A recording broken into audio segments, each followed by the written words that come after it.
بسم الله الرحمن الرحيم إنا أنزلناه في ليلة القدر وما أدراك ما ليلة القدر.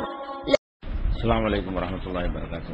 கண்ணியத்திற்குரிய எல்லாம் வல்ல அல்லாஹ் ஜல்ல ஷானஹு தஆலாவின் நல்லடியார்களே, அல்லாஹுடைய பேரருளால் நம்முடைய ஜமாத்தின் சார்பாக ஒவ்வொரு ரமலான் மாதமும் தொடராக ஒரு குறிப்பிட்ட தலைப்பின் கீழே உரை நிகழ்த்துவதையும் அது தொலைக்காட்சிகளிலே சகர நேரத்தில் மறுநாள் ஒளிபரப்பு செய்யப்படுவதையும் நீங்கள் அறிவீர்கள். அந்த வகையில் இந்த ஆண்டு ரமலான் மாதம் ஒரே ஒருவரை தொடர்ச்சியாக அந்த ரமலான் உரையை நிகழ்த்தக்கூடாது என்ற நல்ல நோக்கத்தில் 3 பிரதான சொற்பொழிவாளர்கள் உங்களுக்கு இந்த ஆண்டு உரை நிகழ்த்திருக்கிறார்கள். ஒவ்வொரு 10 நாட்களுக்கும் ஒரு குறிப்பிட்ட தலைப்பை எடுத்துக்கொண்டு அந்த தலைப்பின் கீழே முழுமையான செய்திகளை நீங்கள் அறிந்து கொள்வதற்கு இந்த ஆண்டு ஏற்பாடு செய்யப்பட்டிருக்கிறது. அந்த வகையில் இந்த முதல் 10 நாட்கள் பில்லி, சூனியம், ஏவல், மாயம், மந்திரம் என்றெல்லாம் சொல்லப்படுகிற சிஹ்ர் என்ற சூனியத்தை பற்றி இஸ்லாம் என்ன சொல்கிறது, அதை நம்பலாமா, சிஹ்ர் என்ற சூனியத்தின் மூலமாக ஏதாவது பாதிப்புகளை ஏற்படுத்த முடியுமா, அப்படி பாதிப்புகளை ஏற்படுத்த முடியும் என்று நம்பினால் அதை நம்ம செய்யலாமா, இது போன்ற பல சந்தேகங்கள் நம்முடைய சமுதாயத்தில் இருக்கிறது. இது ஒரு பாரதூரமான ஒரு முக்கியமான விஷயமாக இருக்கிற காரணத்தினால் இதை 1 மணி நேரம் 2 மணி நேர உரையில் சொல்வதை விட முழு ஆய்வோடு ஒரு 10 நாட்கள் சொன்னால்தான் அதுல எல்லா விதமான சந்தேகங்களும் நீங்கி தெளிவு பிறக்கும் என்ற காரணத்திற்காக இந்த தலைப்பு எடுக்கப்பட்டிருக்கிறது. முதலாவதாக நம்ம அறிந்து கொள்ள வேண்டிய விஷயம் என்னவென்றால், இஸ்லாத்தை அல்லாஹ் 2 பங்காக 2 வகையாக நமக்கு தந்திருக்கிறான். 2 வகை என்னவென்று சொன்னால், ஒன்று மனசுல நம்பக்கூடிய நம்பிக்கை, இரண்டாவதாக செயல்பாடுகள், தொழுகை, நோன்பு, தானம், தர்மம், ஜக்காத்து, ஹஜ், இதெல்லாம் நம்முடைய செயல்பாடுகள். அப்ப செயல்பாடுகள் என்று இஸ்லாம் ஒரு வகையாக இருக்கிறது. இன்னொரு வகை என்னவென்று சொன்னால், உள்ளத்துல நம்புற நம்பிக்கை, அல்லாஹ்ண்டா யார், அவனை பற்றின இலக்கணம் என்ன, அதை பத்தி மனசுல நம்பணும். ரசூல் ஸல்லல்லாஹு அலைஹி வஸல்லம் அவர்கள் என்றால் யார், அவங்க எதற்கு அனுப்பப்பட்டார்கள், அவங்க கொண்டு வந்த செய்தி என்ன, இதை பற்றியெல்லாம் நம்ம என்ன செய்யணும், நம்பிக்கை கொள்ள வேண்டும். மலக்குமார்களை பற்றி, சொர்க்கத்தை பற்றி, நரகத்தை பற்றி, மறுமையில் விசாரிப்பதை பற்றி, விதியை பற்றி, மரணத்திற்கு பிறகு வாழ்க்கை இருக்கிறது என்பதை பற்றி, இதுகளெல்லாம் மனசுல நம்புற விஷயம் தானே தவிர செய்கிற விஷயம் இல்லை. அல்லாஹ் ஒருவன் என்பது மனசுல நம்ப முடியும், செஞ்சா காட்ட முடியும். நபிகள் நாயகம் ஸல்லல்லாஹு அலைஹி வஸல்லம் அவர்கள் அல்லாஹ்வுடைய தூதர் என்பதை நம்பத்தான் முடியுமே தவிர செய்ய முடியாது. இப்ப நம்புதல் என்று ஒரு வகையும் செயல்படுதல் என்று ஒரு வகையுமாக நமக்கு இந்த மார்க்கம் தரப்பட்டிருக்கிறது. நம்புவதற்கு அரபு மொழியில் ஈமான் என்று சொல்லப்படுகிறது. செயல்களுக்கு இஸ்லாம், இஸ்லாம் என்றால் கட்டுப்பட்டு நடக்கிறது.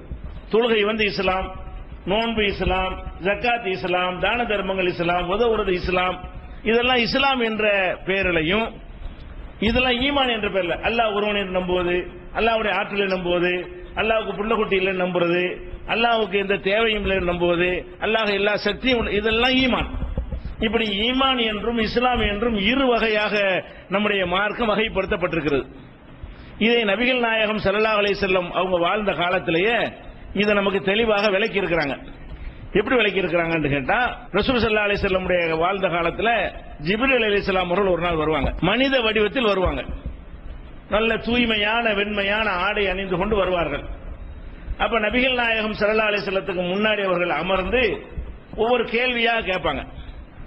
அப்ப அமர்ந்த உடனே ரசூல் ஸல்லல்லாஹு அலைஹி வஸல்லம் அவர்கள்ட்ட என்ன செய்வார், அவர் கேள்வி கேட்பார், ஈமான்டா என்னன்னு சொல்லுங்க, அக்பிரனி அனில் ஈமான், ஈமான் என்றால் என்ன என்று எனக்கு சொல்லுங்க அவர் கேட்பார்.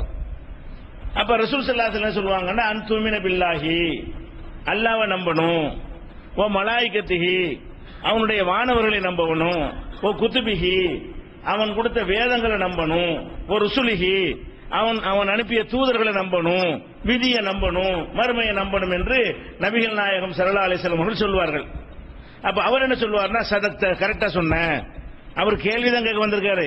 மக்களுக்கு ஆச்சரியம், இவர் கேள்வியும் கேட்கிறாரு, இது அறிய வந்திருக்கிறாருன்னு பார்த்தோம்னு சொன்னா இவரே வந்து கரெக்டா சொன்னீங்கன்னு சர்டிபிகேட் அவர் கொடுக்கிறார், ரசூலுல்லாஹ்வுக்கு சர்டிபிகேட் கொடுக்கிறாருன்னு சொல்லி மக்கள் ஆச்சரியப்படுறாங்க. இந்த மக்களுக்கு ஜிப்ரீல் தெரியாது, வந்தவர் ஜிப்ரீல் என்று தெரியாத காரணத்தினால இவரே கேள்வியும் கேட்டுக்கிறாரு, சரியாக தான் சொன்னீர் என்று சொல்கிறார்னு சொல்லி ஆச்சரியப்படுறாங்க. அதுக்கப்புறம் என்ன ஆகுதுன்னு கேட்டா அவர் திருப்பி கேட்கிறாரு, அகபின் அனில் இஸ்லாம், இஸ்லாம்னா என்னன்னு சொல்லுங்க. அப்ப ரசூல் ஸல்லல்லாஹு அலைஹி சொல்றாங்க, நீ தொழுகை நிலைநாட்டணும், ஜகாத்து கொடுக்கணும், ஹஜ் செய்யணும், இது மாதிரியான இபாதத்துகளை சொல்றாங்க. ரெண்டா பிரிக்கிறாங்கல்ல. அப்படி கேட்டோன்னு சதக்த சரியாகத்தான் சொன்னீர்கள் அப்படின்னு இப்படி ஒவ்வொரு கேள்வியா கியாமத் நாள் எப்போ வரும், அதனுடைய அடையாளம் என்ன, இதுகள் எல்லாம் அவர் கேட்பாரு. அதுக்கு ரசூல் ஸல்லல்லாஹு அலைஹி வஸல்லம் விட சொல்லுவாங்க. அவர் என்ன செய்வாரு, கரெக்டா சொன்னீங்கம்பாரு. அவர் போன பிறகு இவர் யாருன்னு தெரியுமான்னு கேட்கிறாங்க. தெரியாது, இவர் தான் ஜிப்ரீல், மனித வடிவத்தில் வந்து இந்த மார்க்கத்தை உங்களுக்கு கற்றுத் தருவதற்காக வேண்டி இந்த கேள்வியை கேட்டு அதுக்கு நான் பதில் சொல்லி அந்த பதிலை நீங்கள் உள்வாங்கி மார்க்கத்தை அறிஞ்சிக்கிறணும் என்பதற்காக அல்லாஹ் அனுப்பி வைத்திருக்கிறான் என்று நபிகள் நாயகம் ஸல்லல்லாஹு அலைஹி வஸல்லம் சொல்வார்கள். அப்ப இதுல என்ன விளங்குறது, அல்லாஹ்வுடைய தூதர் ரெண்டா பிரிக்கிறாங்க பாருங்க. இஸ்லாம்னு ஒன்னு இருக்கிறது, ஈமான் ஒன்னு இருக்கிறது. இந்த இஸ்லாம்ங்கிற இந்த செயல்பாடுகள் இருக்கு பாத்தீங்கன்னா, அதுல ஏதாவது குறைபாடுகள் இருந்தால் அல்லாஹ் மன்னிச்சுக்கிறான். அதுல வந்து அது மன்னிப்புக்கு உரிய ஒரு விஷயம். ஈமான்ல குறைபாடு இருந்துச்சுன்னு வைங்க, அல்லாஹ் மன்னிக்கவே மாட்டான். அல்லாஹ் பத்தி ஒருத்தன் சரியா நம்பவே இல்லை, தொழுகை நோன்பு எந்த குறையும் கிடையாது, தொழுகை கரெக்டா செய்வான், நோன்பு கொடுப்பான், ஜக்காத்து கொடுப்பான், வரிவார் வளர்ந்து எல்லாம் செய்வான், அல்லாஹ் பத்தி சரியா நம்பல, ஏதாவது கூலி கிடைக்குமா? அல்ல அல்லாஹ்வை பற்றி, ரசூலை பற்றி, மலக்குகளை பற்றி, சொர்க்கத்தை பற்றி, மறுமையை பற்றி இதுல எதையுமே நம்ப மாட்டேங்கிறான். விதியெல்லாம் ஒண்ணு கிடையாதுங்கிறான், ஆனா 5 வேளையும் தொழுகிறான். இவனுக்கு அல்லாஹ் கூலி கொடுப்பானா? நம்புற விஷயத்தில் கோளாறு ஏற்படுமையானால் இந்த செயல்களுக்கு எந்த கூலியும் கிடையாது. அப்ப பேசிக் அஸ்திவார அடித்தளம் என்னன்னு கேட்டா நம்பிக்கை தான். அப்ப அல்லாஹ்வை நம்புறதா இருந்தாலும் சரி, மலக்க நம்புறதா இருந்தாலும் சரி, அல்லாஹ் நம்ப வேண்டிய 6 முக்கியமான விஷயங்கள் சொல்றோம் இல்லையா, அந்த 6ல எதை நம்பினாலும் சரி அதை பற்றி இஸ்லாத்தில் என்ன சொல்லப்பட்டிருக்கு அத்தனைக்கும் மாற்றம் இல்லாத வகையில் நம்ப வேண்டும். அதையும் சேர்த்து நம்ப கூடாது. உண்டு என்று இல்லைன்னு நம்ப முடியுமா? முரண்பாடாக நம்ம நம்ப முடியாது. அப்ப இந்த மாதிரியாக இஸ்லாத்தை வந்து நமக்கு பிரித்து தந்திருக்கிறது. இப்ப சூனியம்ங்கிறோம்ல, அது ஒரு செயல்லாம் கிடையாது, அதை பத்தி நம்ம எப்படி நம்புறது சம்பந்தப்பட்ட விஷயம். சூனியம் இருக்குது என்று நீங்கள் நம்பினீர்களே, ஆனால் அது அல்லாஹ்வை பற்றிய நம்பிக்கையில் எப்படி பாதிப்பை ஏற்படுத்துகிறது, அல்ல ஏற்படுத்துமா ஏற்படுத்தாதா? சூனியத்தை நீங்கள் நம்பினீர்களே, ஆனால் அல்லாஹ்வுடைய ரசூலை பற்றிய ஒரு மதிப்பீட்டில் அது பாதிப்பை ஏற்படுத்துமா ஏற்படுத்தாதா? ஏற்படுத்தும் என்றால் அது பயங்கர குற்றம். இபாதத்துகளை விடுவதால் ஏற்படுகிற குற்றத்தை விட பயங்கரமான குற்றம். இதை நம்புவதனால் அல்லாஹ்வை பற்றிய நம்பிக்கையில கோளாறு குறைபாடு ஏற்படுத்துமையானால் அப்ப அது என்னது? பயங்கரமான குற்றம். அப்ப பயங்கரமான குற்றமாக ஆக்கக்கூடிய விஷயம் எது? நம்பிக்கை. இப்ப நம்பிக்கை விஷயத்துல ரொம்ப கவனம் இருக்கணும். இப்ப ஒருத்தன் வந்து செத்து போனால்ட்ட அவளியாவே உதவிதாங்கன்னு கேட்கறான். இப்படி கேட்கும் பொழுது இந்த நம்பிக்கை எந்த நம்பிக்கை உள்ளத்தில் இருக்கிறது? அல்லாஹ் ஒருத்தங்கிற நம்பிக்கை ஒரு பக்கம் இருக்கிறது, அல்லாஹ்வை தவிர வணக்கத்துக்குரியவன் யாரும் இல்லைங்கிறது ஒரு பக்கம் இருக்கிறது. இன்னொரு பக்கம் என்ன இருக்குன்னு கேட்டா, இவங்களும் வணக்கத்துக்குரியவங்க தான் மோதுது, அதெல்லாம் மன்னிப்பு இல்லை, அதனால இணை கற்பிக்க எல்லாம் என்ன செய்ய மாட்டேங்கிறா, நீ அல்லாஹ்வை தவிர யாரும் இல்லைங்கிற அவர் ஒருத்தர் இருக்காருங்கிற. அப்ப நம்பிக்கை தப்பா இருக்கப்பா. அப்ப அல்லாஹ்வை தவிர யாரும் இல்லை என்கிற லா இலாஹ இல்லல்லாஹ்வுக்கு மாற்றமாக இருக்குமையானால் அது பயங்கரமான குற்றம். இப்படி வந்து மார்க்கத்தில் எடுத்துக்கொள்ளப்படும், அல்லாஹ் எடுத்துக்கொள்வான். அப்ப நம்முடைய நம்பிக்கைகள் அல்லாஹ்வை பத்தின எந்த ஒரு விஷயத்தை நம்ம நம்ப வேண்டும் என்று சொல்லப்பட்டிருக்கிறதோ அல்லாஹ்வை அப்படி நம்பணும். அதுக்கு மாத்தமா ஒரு நம்பிக்கை உங்கள்ட்ட உள்ளத்துல வறுமையானால் அப்ப அல்லாஹ்வை நம்பினதுல கோளாறு ஏற்பட்டுருச்சு. அல்லாஹ்வை ரசூலை நம்பணும்னா எப்படி நம்பணும் அப்படி நம்பணும். நீங்க வேற ஒண்ணு நம்புறீங்க, அப்படி நம்புவதன் மூலமாக அல்லாஹ்வுடைய ரசூலை நம்புவதில் மாற்றம் ஏற்படுமையானால் முடிஞ்சு போச்சு, நம்ம ரசூலை நம்பல ஆயிரும். அப்ப அல்லாஹ் ரசூலை, தூதுத்துவம், கிதாபு, வேதம், மலக்கு எல்லாத்தையும் நம்பணும். அவங்களை எப்படி நம்ப வேண்டும் என்ற மார்க்கத்தில் சொல்லப்பட்டிருக்கும். அப்படி அது எந்த ஒரு குறையும் ஒரு மாசும் வராத அளவில் நம்ப வேண்டும்ங்கிறதுனால இந்த சூனியம் என்கிற விஷயம் மிக முக்கியமான விஷயமா இருக்கிறது. ஏன்னா மனசுல நம்புற விஷயம். அதனால இன்னும் சொல்ல போனா அல்லாஹ்வே இந்த திருமறை குர்ஆன்ல சொல்லி காட்டுறான், அந்த ஈமான் இஸ்லாத்தை எப்படி பிரிக்கிறான்னு பாருங்க. ஒரு கிராமவாசிகள் வர்றாங்க. ரசூல் ஸல்லல்லாஹு அலைஹி வஸல்லம் காலத்துல சுற்று வட்டாரத்தில் இருந்த கிராமவாசிகள். இந்த கிராமவாசிகள்னா யாருன்னு கேட்டா சும்மா பேரளவுக்கு இஸ்லாத்தை கடைப்பிடிப்பாங்க, தொழுவாங்க, போருக்கு வந்துக்குருவாங்க, ஏதாவது கிடைக்குமான்னு ஜக்காத்து கொடுப்பா வாங்கிட்டு போறதுக்காக வருவாங்க. உள்ளத்துல ஒண்ணுமே இருக்காது.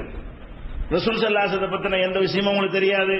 இவர் ஒரு பெரிய கூட்டத்தில் இருக்கிறாரு, இவர் பின்னாடி பெரிய கூட்டம் இருக்கிறது, இவர்கள் ஒரு கவர்மெண்ட் இருக்கிறது, இந்த பக்கம் சேர்ந்து ஏதாவது கொடுப்பாரு. இதற்காக வேண்டி சில பேர் நினைஞ்சாங்க ரசூல் ஸல்லல்லாஹு அலைஹி வஸல்லம் சேர்த்துக்கிட்ட முனாஃபிக் இல்ல, ரெட்டு வேஷம் போடுறது இல்ல, அவங்க நடிக்கிறதெல்லாம் கிடையாது, இன்னொரு பக்கம் வேற வேஷம் எல்லாம் போடுறது இல்ல.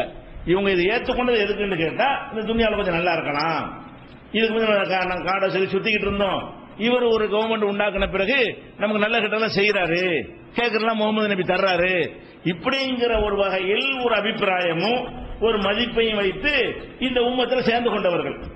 அப்படி இன்றைக்கும் நிறைய பேர் இருக்கிறார்கள். இஸ்லாத்துல ஏன்டா இருக்கிறான்னு கேட்டா செத்து போனா அடக்கணும்ல, அதுக்கு ஒரு மார்க்கம் எங்களுக்கு தேவை, வேற ஒண்ணுக்கு இஸ்லாம் தேவையில்லை.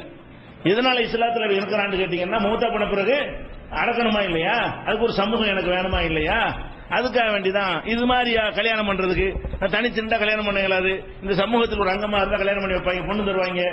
இந்த மாதிரி நோக்கத்துக்குன்னே முஸ்லிமா பிறந்து முஸ்லிமா இருக்கான் பாருங்க, அவன்லாம் இப்படித்தான் இருக்கிறான்.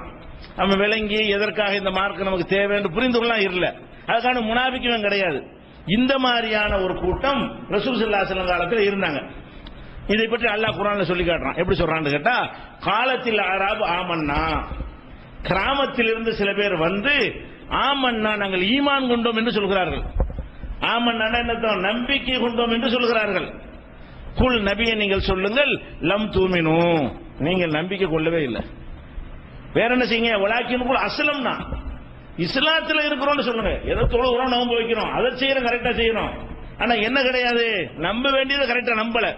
அதனால நீங்க சொல்வதா இருந்தால் ரெண்டு இருந்தா தான் இஸ்லாம். இந்த சாராத்தை என்ன இருந்துச்சுன்னு கேட்டா இஸ்லாம்ங்கிற தன்மை இருந்தது, ஈமான் இல்ல. அல்லாஹ்வை எப்படி நம்பணும் அப்படி அவனுக்கு தெரியாது. ரசூலுல்லாஹ் என்ன, அவருடைய பொறுப்பு என்ன, கடமை என்னது, அதெல்லாம் ஒண்ணும் தெரியாது. இதுல சேர்ந்தா வசதியா இருக்கலாம், இதுல சேர்ந்தா நல்லா அந்த மக்களோட பழகிக்கலாம், ஒரு சமூகத்தில் ஒரு அங்கீகாரம் கிடைக்கும். இதற்காக வேண்டியவங்க வந்திருக்கிறாங்க. அதை பத்தி அல்லாஹ் என்ன செய்யறான்னு கேட்டா உலாக்கின் கூல் அஸ்லம்னா, அஸ்லம்னா என்று இஸ்லாத்தை ஏற்றோம் என்று சொல்லுங்கள், ஈமான் கொண்டோம் என்று சொல்லாதீர்கள், நம்பணும் சொல்லாதீங்க, செயல்படுறோம் சொல்லுங்க. இஸ்லாத்தின் செயல்களை செய்கிறோம் என்று நீங்கள் சொல்லலாமே தவிர இஸ்லாத்தை நம்ப வேண்டிய விதத்தில் மனசால் நம்பணும் என்று சொல்லாதீர்கள். ஏன் சொல்லாதீர்கள், வலம்மா யதுகுலில் ஈமான் ஃபீ குலூபிக்கும், உங்களுடைய கல்புகளில் உள்ளங்களில் ஈமான் நுழையவே இல்லை. ஈமான் உள்ளம் சம்பந்தப்பட்டது, உள்ளத்தில் உங்களுக்கு நம்பிக்கை கிடையாது, உலக ஆதாயத்துக்காக இந்த மார்க்கத்தில் இருக்கிறீர்கள்.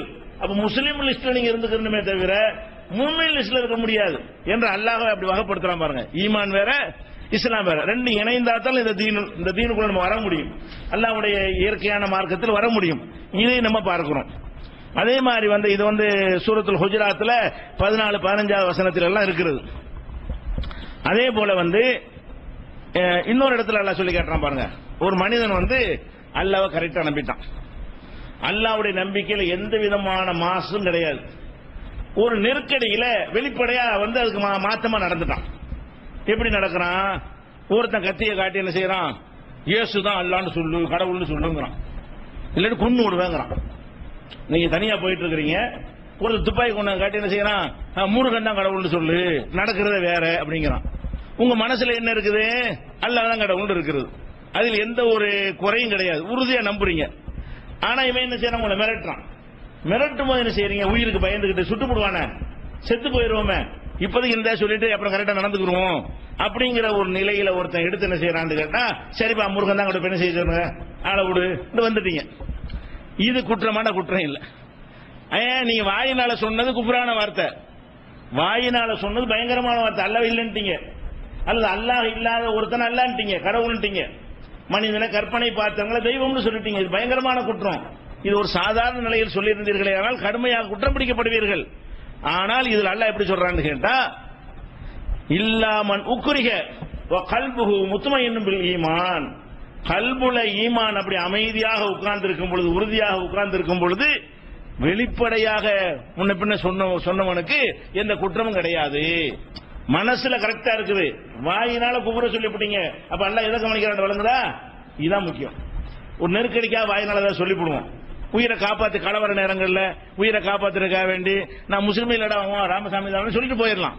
அதுல ஒன்றும் தப்பு கிடையாது. நம்மளை காப்பாத்தி கொள்வது தேவை. அது அல்லாஹ் குற்றம் பிடிக்க மாட்டான் என்று சொல்லி 16வது அத்தியாயத்துல 105, 106வது வசனங்கள் இது அறிந்து கொள்ள முடிகிறது. அப்ப இது எதுக்கு எல்லாம் சொல்றோம்னு கேட்டா, ஃபர்ஸ்ட் விஷயம் நம்பிக்கை. இதுல கரெக்டா இருந்து வெளிப்படையாக ஒரு நெருக்கடியினால் தப்பு தவற சொல்லிட்டா கூட அல்லாஹ் எதை பார்க்கறான்? இதை பார்க்கறான். வாயை பார்க்கல, நாக்க பார்க்கல. இவன் நாக்கு நிர்பந்தத்துக்கு சொல்லுது, ஒரு நெருக்கடிக்காக சொல்றான், தற்காப்புக்காக சொல்றான். இவன் வாழணும் உலகத்துல, இன்னும் எவ்வளவு நல்ல மாதிரிலாம் செய்யணும்.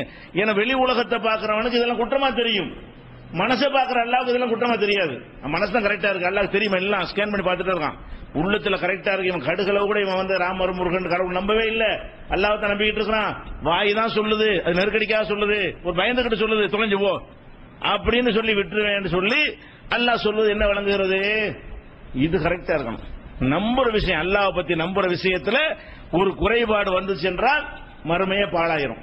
நம்முடைய இபாதத்து வணக்கம் எல்லாம் சுருட்டி முஞ்ச எரிஞ்சிருவான். நீங்க என்னை நம்புற விதத்தில் நம்பவில்லை, என்னுடைய தூதரை நம்ப வேண்டிய விதத்தில் நம்பவில்லை, உன்னுடைய அமல்கள் எனக்கு தேவையில்லை, என்னை என்ன மாதிரி ஒத்துக்கொள்ளணுமோ அந்த மாதிரி நீ ஒத்துக்கொண்டாயா அப்படின்னு எல்லாம் கேட்பான். அதான் நம்ம ஏற்கனவே இந்த ஜிப்ரீல் கேள்வி கேட்ட கேள்வியிலையும் இந்த ஆயத்தும் ஒத்து போற காட்சியை நீங்க பாக்குறீங்க. அதனாலதான் இப்ப என்ன செஞ்சிருக்கோம்னா இந்த சிகருங்கிற ஒரு விஷயத்தை எடுத்துக்கொள்றோம். அதுபோல நபிகள் நாயகம் ஸல்லல்லாஹு அலைஹி வஸல்லம் எதுக்கு இதெல்லாம் சொல்றோம்னா, ஈமான் இஸ்லாம்னு பிரித்து, ஈமான் ரொம்ப அவசியமான ஒன்று, அதை பாதிக்கிற விஷயங்கள் அதிக கவனமா இருக்கணும். வணக்க வழிபாடுகளில் கவனமா இருக்கணும். அதை விட கவனமா எதுல இருக்கணும்னு கேட்டா, ஈமானை பாதிக்கிற விஷயங்கள்ல கவனம். ஈமான் இது பாதிக்குமா பாதிக்காதா இதுலயே கவனமா இருக்கணும். ஈமான் பாதிக்கப்பட்டது என்றால் வேறு இல்லாத மரம், அதுல எவ்வளவுதான் காய்க்கிற மாதிரி இருந்தா ஒவ்வொரு நாள்ல விழுந்துடும். வேற அறுத்து போச்சுன்னா வேற அறுத்துட்டீங்க, மரம் இருக்குது, நிறைய மாம்பழம் இருக்கிற மாதிரி தெரிகிறது, வேற பிடிச்சி உருவிட்டாங்க, ஆசிட்ட ஊத்தி விட்டாங்க, வேறெல்லாம் அழுகி போச்சு, கரைஞ்சு போச்சு, அது செய்ய கொஞ்சம் கொஞ்சமா எல்லாம் விழுந்து போயிடும், ஒண்ணுமே இருக்காது, மரம் வளராது, அதுக்கு உறுதிப்பாடு இருக்காது. அந்த மாதிரியான ஒரு அடிப்படையில் தான் இஸ்லாம் இது சொல்லித் தருகிறது. நபிகள் நாயகம் ஸல்லல்லாஹு அலைஹி வஸல்லம் அவர்கள் கனிமத்து பொருள் இந்த மாதிரி பங்கு வச்சு கொடுப்பாங்க. கொடுக்கும்போது ஒரு ஆளு கொடுக்கல, எல்லாரும் கொடுத்தாங்க, ஒரு ஆளுக்கு என்ன செய்யல, கொடுக்கல. அப்ப சாது ரலியல்லாஹு அன்ஹு ரசூலுல்லாஹ்ட்ட கேக்குறாங்க, அல்லாஹ்வுடைய தூதரே, அவனுக்கு கொடுத்தீங்க, இவனுக்கு கொடுத்தீங்க, எல்லாரும் கொடுத்தீங்கல, இந்த ஒரு ஆளை விட்டுட்டீங்கல அப்படின்னு ஒரு ஆளை மென்ஷன் பண்ணி, அந்த பேர் ஹதீஸ்ல வரல, ஒரு ஆளுடைய பேரை சொல்லி இந்த ஆளை நீங்க விட்டுட்டீங்களே, அவரை மட்டும் கொடுக்கலையே, அவர் மூமின் தானே, அவரும் மூமின் தானே அப்படிங்கிறார் இவர், அவரும் உள்ளத்தில் அல்லாஹ்வை நம்பின ஆள் தானே, நீங்க அவரை கொடுக்கல. அப்ப ரசூல் ஸல்லல்லாஹு அலைஹி சொல்றாங்க, என்ன சொன்ன, மூமினா அப்படிங்கிறாங்க. அவர் மூமின் தானே திரும்ப சொல்றாரு, மூமினா முஸ்லிமா கேக்குறாங்க, மூமின் தாங்கிறாரு. 3 தடவை ரசூல் ஸல்லல்லாஹு பிரிக்கிறாங்க. உள்ளத்துல ஈமான் நீ எப்படி சொல்லுவ, அது அல்லாஹ்வுக்கு தான் தெரியும். நீ சொல்றான் எதை சொல்லணும், முஸ்லிம் சொல்லு, வெளிப்படையை பார்த்து முடிவு செய்யறது. முஸ்லிம் தானே சொல்லிக்கிறான், முஸ்லிமா நடக்கிறான், முஸ்லிமுடைய கடமை எல்லாம் செய்யறான், அவன் என்ன செய்யலாம், முஸ்லிம் என்று சொல்லலாம். மூமின் என்று நீ எப்படி சொல்ல, ஒரு மனுஷனை பொதுவா மூமின்கள் சொல்லலாமே தவிர ஒரு ஆளை குறிப்பிட்ட மூமின் எப்படி சொல்ல முடியும்? 3 தடவை மறுக்கிறாங்க. முஸ்லிம் சொல்லு, மூமின் சொல்லாத அப்படின்னு சொல்லி எதுக்கு சொல்றாங்க? உண்மையில ஒரு மூமினா இருக்கலாம், இதே நீ சொல்ற மூமின் ஈமான் அல்லாஹ்வுக்கு தானே தெரியும் உள்ளத்துல உள்ளது. அப்படி மார்க்கத்தில் பிரித்து வைத்திருக்கிற காட்சியை பார்க்கணும். இது அபூதாவுதுல 4683, அகமதுல 1522, இந்த மாதிரி இப்ப நிறைய இடங்கள்ல என்ன இருக்குது இருக்கிற காட்சியை பார்க்கணும்.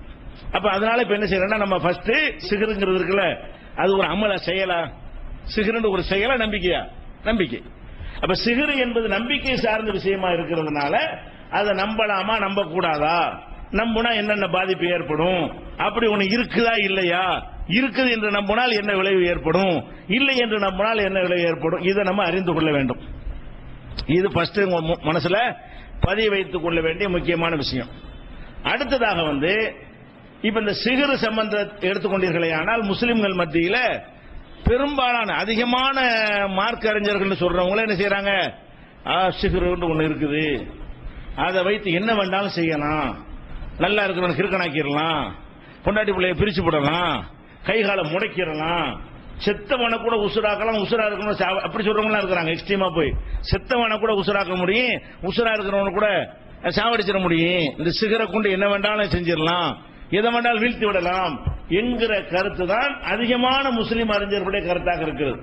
நம்பர் எடுத்து பாத்தீங்கன்னா, லிஸ்ட் எடுத்து பாத்தீங்கன்னா, சிகருங்கிறது பயங்கரமான ஒரு பாரதூரமான விஷயம் என்பது போல இருப்பது போலவும், அப்படி ஒன்று செய்ய முடியும் என்பதை போலவும் அதை கொண்டு எந்த ஒரு இதை வீழ்த்தி விட முடியும் என்பது போலவும் அவங்க நம்புகிறார்கள். அப்படி நம்புவதற்கு என்ன செய்வாங்கன்னு கேட்டா குர்ஆனுடைய சில வசனங்களை கொண்டாந்து காட்டுவாங்க. நம்புறது சில வசனங்களை காட்டுவாங்க. அப்படி நம்புவதற்கு சில ஹதீஸ்களை கொண்டு வந்து காட்டுவாங்க. அப்ப குர்ஆன் இப்படி ஒரு ஆச்சா இன்னொரு சாரார் இருக்கிறாங்க. சிகிருங்கிறது ஒரு ஏமாத்து வேலை தான். அதை கொண்டு ஒண்ணுமே செய்ய முடியாது. எந்த ஒரு பாதிப்பையும் கடுகளவு கூட யாருக்கு என்ன செய்ய முடியாது, செய்ய முடியாது. ஒரு தந்திரம் பண்ணலாம், ஒரு பொருளை இல்லாத பொருளை உருவாக்குற மாதிரி ஒரு தந்திரம் பண்ணலாமே தவிர அதை கொண்டு இல்லாத ஒன்றை உண்டாக்க இயல. சிகர் மூலமா இந்த மைக் இருக்குன்னு வைங்களேன், ஒரு தந்திரத்தை கத்துக்கொண்டு இங்க இருக்கிற மைக்கை காணாக்கிற முடியும். உங்க கண்ணை விட்டு எங்க இருக்கு எங்க ஒளிச்சிடலாம் டக்குன்னு, உங்க கண்ணுக்கு தெரியாத விதத்தில் மறைச்சிட முடியுமே தவிர இதை இல்லாமல் ஆக்க முடியாது. இந்த இடத்துல ஒண்ணுமே இல்லாம இருக்கு, திடீர்னு ஒரு 3வது மைக் வைக்க முடியுமா? முடியாது. வைக்கிறதால என்ன செய்யுங்க, ஏற்கனவே செட்டிங் பண்ணி அது 3வது மைக் எங்க மறைச்சு வைக்கப்பட்டு டக்குனு வச்சிருது. உங்கள் கண்கள் காணாத நேரத்தில் அதை செஞ்சிடுறது. இதுதான் இப்படித்தான் செய்ய இயலும். வேற ஒரு இல்லாத உண்டாக்குறது, இருக்கிறத அழிக்கிறது, அது சிகரனும் கிடையாது. இப்படியான கருத்துடையவர்கள் குறைந்த எண்ணிக்கையில் இருக்கிறார்கள். இஸ்லாமிய அறிஞர்கள் கம்மியான அறிஞர்கள் என்ன சொல்றாங்கன்னு கேட்டா சிகருங்கிறது சும்மா கற்பனை தான், பொய் தான், ஏமாத்திருக்க அதிசயம் சொல்றாங்களே தவிர அதை கொண்டு ஒண்ணுமே பண்ண இயலாதுன்னு சொல்றாங்க. இவங்களும் என்ன செய்யறாங்கன்னா குர்ஆனை தான் காட்டுறாங்க. சிகரு இருக்குன்னு சொல்றான் பாருங்க, அவனே என்ன செய்யறான், குர்ஆனுடைய சில வசனங்களை கொண்டாந்து போடுறான். பத்தியெல்லாம் அல்லாஹ் சொல்றான் சிகரை பத்தி. ரசூலுல்லாஹ் பாருங்க அவங்களே அப்படி சொல்றாங்கன்னு சொல்லி என்ன செய்யறது, குர்ஆனுடைய சில வசனங்களை சொல்வது, சில ஹதீஸ்களை சொல்வது. ரெண்டு சாராருமே அது இருக்குது என்பவர்களும் என்ன செய்யறாங்க, குர்ஆன்ல இருக்கிறோம் நாங்க சிகரை நம்புறோங்கிறாங்க. இல்லைங்கிறவனு குர்ஆன்ல அப்படி சொல்ல விளங்காம சொல்ற, அதுக்கு எதிராக தான் குர்ஆன்ல இருக்குது என்று சொல்லி அவங்களும் மறுக்கிறாங்க. அப்ப ரெண்டு சாராருமே குர்ஆன்ல இருக்குது ஹதீஸ்ல இருக்குது என்று சொல்லிதான் இந்த கருத்து இஸ்லாத்துக்கு எதிராக போகணும்னு நினைச்சு அவங்க செய்யல. அவங்க ஒரு வசனத்தை பாக்குறாங்க, அந்த கருத்தை சொல்லுது அவங்களுக்கு படுகிறது அப்படின்னு நம்பிடுறாங்க. ஒரு ஹதீஸை பாக்குறாங்க, இதன் மூலம் இருக்கிற மாதிரி தானே தெரியுது, நம்ம நம்பிட்டு போயிருவோமே அப்படின்னு நம்பிக்கொண்டிருக்கிற காட்சியை பார்க்கிறோம். அப்ப இதுல என்ன இந்த மாதிரி வரையில என்ன செய்யறது, சிகருக்குள்ள போறதுக்கு முன்னாடி குர்ஆன்லயே ஒரு 2 விதமாக ஒரு கருத்து கொள்ற மாதிரி வசனம் இருக்குன்னு வைங்க, அதை எப்படி புரிந்து கொள்வது? அல்ல குர்ஆன்ல ஒரு விதமாகவும் ஹதீஸ்ல வேற ஒரு விதமாகவும் இருக்குன்னு வைங்க, நேர்மாத்தமா இருக்குன்னு வைங்க, அதை எப்படி புரிந்து கொள்வது என்பதற்கு ஒரு பொதுவான ஒரு அடிப்படை இருக்கிறது. அந்த அடிப்படைக்கு உட்பட்டு தான் நம்ம என்ன செய்யணும், புரிந்து கொள்ள வேண்டும். இப்ப குர்ஆனை புரிந்து கொள்வது எப்படின்னு கேட்டா, இப்ப குர்ஆன்ங்கிறது அல்லாஹ்வுடைய வேதம். இதுல நம்ம யாருக்கா சந்தேகம் இருக்கா? சந்தேகம் இல்ல. அல்லாஹ் விவரமானவன், ஜீனியஸ், அதுல யாருக்கா சந்தேகம் இருக்கா? சந்தேகம் இல்ல. அல்லாஹ் பொய் சொல்ல மாட்டான், சந்தேகம் இருக்கா? அல்லாஹ்வுக்கு அறியாமை இல்ல, இதுல யாருக்கா சந்தேகம் இருக்கா? அப்ப அல்லாஹ்வுடைய மார்க்கம் இதை நம்புறோம். இந்த மார்க்கத்தை தந்தவன் யாரு? சூப்பர் பவரா இருக்கிற ஒருத்தன், சர்வ சக்தி உள்ள ஒருத்தன், அனைத்தையும் அறிந்திருக்கிற ஒருத்தன், மறதிக்கும் அறியாமைக்கும் அப்பாற்பட்ட ஒருத்தன். அந்த மாதிரியான ஒருவன் மூலமாக நமக்கு இந்த மார்க்கம் தரப்பட்டிருக்கிறது. அதே போல இந்த மார்க்கம் யார் வழியாக நமக்கு தரப்பட்டிருக்கு சொன்னா, இந்த உலகத்தில் படைப்புல ரொம்ப நம்பிக்கையாளர், எதிரிகளை நம்பிக்கையாளர் என்று பாராட்டிய ஒருவர் வழியாக நமக்கு இந்த மார்க்கம் தரப்பட்டிருக்கிறது. அப்ப இந்த அல்லாஹ்விடம் இருந்தும் ரசூல் வழியாகவும் இந்த மார்க்கம் கிடைத்திருந்தால் அதுல இருந்து புத்தாம் பொதுவான கான்செப்ட் என்ன, இதுல முரண்பாடு இருக்கக்கூடாது, கிறுக்குத்தனம் இருக்காது. அப்படித்தான் இறைவன் அந்த செய்தியா இருந்தா இருக்க முடியும். அப்ப இது அல்லாஹ் சொன்னான் என்ற ஒரு பார்வையை வைத்துக் கொண்டு அதுக்கு ஏற்றவாறு தான் குர்ஆனை விளங்கணும். குர்ஆனை மேலோட்டமா என்ன செய்யக்கூடாது, ஒரு வசனத்தை வைத்துக் கொண்டு நம்மளா ஒரு வியாக்கியானம் கொடுத்துட்டு போயிடக்கூடாது. குர்ஆனுடைய ஒட்டுமொத்தமாக பார்க்க வேண்டும். அந்த ஒட்டுமொத்தமான சாராம்சத்தை வைத்துக் கொண்டு இந்த வசனத்தை இப்படி வழங்கலாமான்னு சிந்திக்கணும். ஒரு உதாரணம் எடுத்துக்கிறோமே, குர்ஆனுடைய ஒட்டுமொத்த கான்செப்ட் என்ன? ஏகத்துவம். எதுக்கு அல்லாஹ் தூதர் அனுப்புறான்? என்னைய வணங்குனதுக்கு அனுப்புறான். வேற எதுக்கு அனுப்புறான்? நான் தானே உன்னை படைச்சேன், என்னை விட்டு இருக்கிற கல்லை வணங்குறீங்க, மண்ணை வணங்குறீங்க, மரத்தை வணங்குறீங்க, படைச்ச என்னைய வணங்கடா, இதை சொல்வதற்கு தான் தூதர்கள் அல்லாஹ் அனுப்புறான். எல்லா தூதர்களும் உலகத்துக்கு சொன்ன கொள்கை என்ன? லா இலாஹ இல்லல்லாஹ் சொன்னாங்க. எல்லா வேதங்கள்லையும் அந்த அஸ்திவாரம் என்னன்னு கேட்டா இதுதான். அப்படி இப்படி இருக்கிற நேரத்தில் ஒரு சில பெரியார்கள், ஒரு சில நபிமார்கள், ஒரு சில மனிதர்கள் வாழ்க்கையில சில அற்புதங்கள் எல்லாம் நிகழ்த்தி காட்டியிருப்பான். இருப்பானா குர்ஆன்ல அதுவும் இருக்கத்தான் செய்யும். அல்லாஹ்வைத்தான் வணங்கணும், அல்லாஹ் மாதிரி யாரும் இல்லைங்கிறதும் இருக்கும்.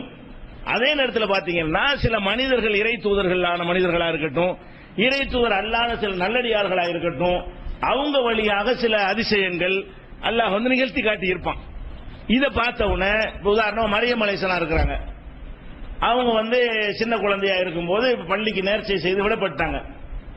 அவங்களுக்கு ஒரு அறைய பெண்கள் பள்ளியை பராமரிக்கலான்னு அந்த உம்மத்தில் இருந்தது. அவங்க பள்ளியை பராமரிப்பதற்காக தங்கி இருக்கும் பொழுது ஜக்கரியா நபி தான் அவங்களை எடுத்து வளர்க்குறாங்க. அவங்க வந்து பார்க்குவாங்க, மரியமுடைய அறையில சாப்பாடு இருக்கும். யா மரியம் அண்ணாளைக்கு ஹாதா, மரியமே இது உனக்கு எங்க இருந்து கிடைச்சது அப்படின்னு கேட்பாரு. அப்ப அவங்க என்ன செய்வாங்க, காலத்து ஹீமேன் எந்தில்லா, இது அல்லாவிடம் இருந்து கிடைத்தது அப்படின்னு அவங்க சொல்லுவாங்க. அப்பதான் ஜக்கரியா நபிக்கு என்ன ஆகும்னா ஒரு சிந்தனை வரும். இப்ப இந்த அம்மாவுக்கு வந்து எந்த ஒரு சீசன்ல இல்லாத பழங்கள்லாம் அந்த அம்மாவுக்கு கிடைக்கிறது, வித்தியாசமான உணவுகள்லாம் இறைவன் பொறுத்திருந்து கிடைக்கிறது. அப்படிப்பட்ட இறைவன் வந்து தள்ளாத வயசுல எனக்கு பிள்ளை, ஒரு நீண்ட காலம் பிள்ளை இல்லை, பல வயது முதிர்ந்த வயசு அடைஞ்சிட்டாரு, தள்ளாத வயசு அடைஞ்சிட்டாரு, இவர் குழந்தையே இல்லை. இவர் நினைச்சிட்டார் நமக்கு தான் வயசாகிச்சு, நம்ம என்ன விளையாட்டு கேட்கறது, வயசான ஆளுக்கு எல்லாம் அப்படி பிள்ளை தருவான் உள் மனசுல அடி மனசுல இருந்திருக்கும் போல இருக்கு. அவர் கேட்கவே இல்லை. ஒரு கட்டத்தில் கேட்டிருப்பாரு போல இருக்கு. தளர்ந்து போன பிறகு எல்லா இடத்துல குழந்தையை பாக்கியம் வேணும்னு கேட்கல.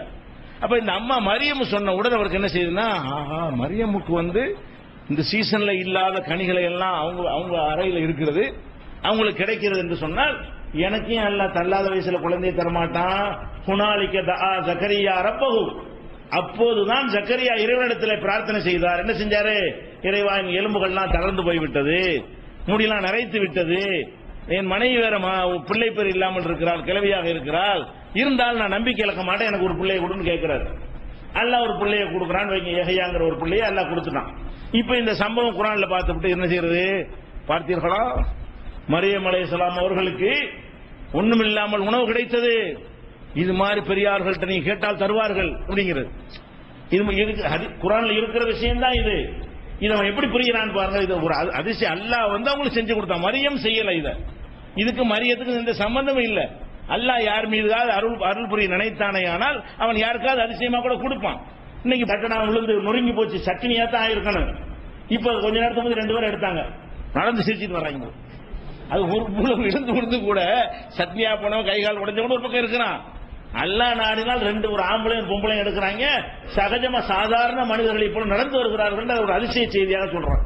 நினைச்சா காப்பாத்திட்டான். அது அவனுடைய அற்புதம். அது அந்த 2 பேரும் தப்பிச்சு வந்தாங்களே, மீட் காட்டி வந்திருக்கான்.